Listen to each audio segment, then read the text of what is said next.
પથ્થર તો છે પણ જાણે રેશમની દોરીથી ગૂંથેલી કોઈ અદ્ભુત જાળી. આ છે અમદાવાદનું વૈશ્વિક ગૌરવ સીદી સૈયદની જાળી. નમસ્કાર, સ્વાગત છે તમારું અમો અમદાવાદની સિરીઝ ભૂલાયેલ ભૂતકાળ એપિસોડ 7માં.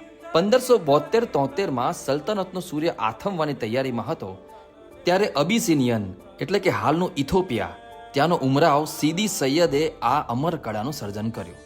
કહેવાય છે કે આ મસ્જિદનું કામ પૂરું થાય તે પહેલા મુગલોએ ગુજરાત ઉપર આક્રમણ કર્યું, જેના લીધે મસ્જિદની બધી જ દિવાલો ઉપર જાળી કોતરી શકાય નહીં. મસ્જિદની પશ્ચિમની દિવાલમાં સૌથી પ્રખ્યાત કોતરણી ટ્રી ઓફ લાઈફ છે અને કહેવાય છે કે અંગ્રેજો તેને આખી લંડન લઈ જવા માંગતા હતા, પણ તે અશક્ય હતું, એટલે લાકડામાંથી આ જાળીની રેપ્લિકા બનાવીને લંડન મ્યુઝિયમમાં લઈ ગયા. સાંજની નમાઝ પહેલા જ્યારે સૂર્યના કિરણો આ જાળીમાંથી પસાર થાય છે ત્યારે તેનું દ્રશ્ય ખરેખર જોવા જેવું હોય છે. આવા જ માહિતીસભર વિડીયો જોવા માટે ફોલો કરો અમારા પેજને અમો અમદાવાદ.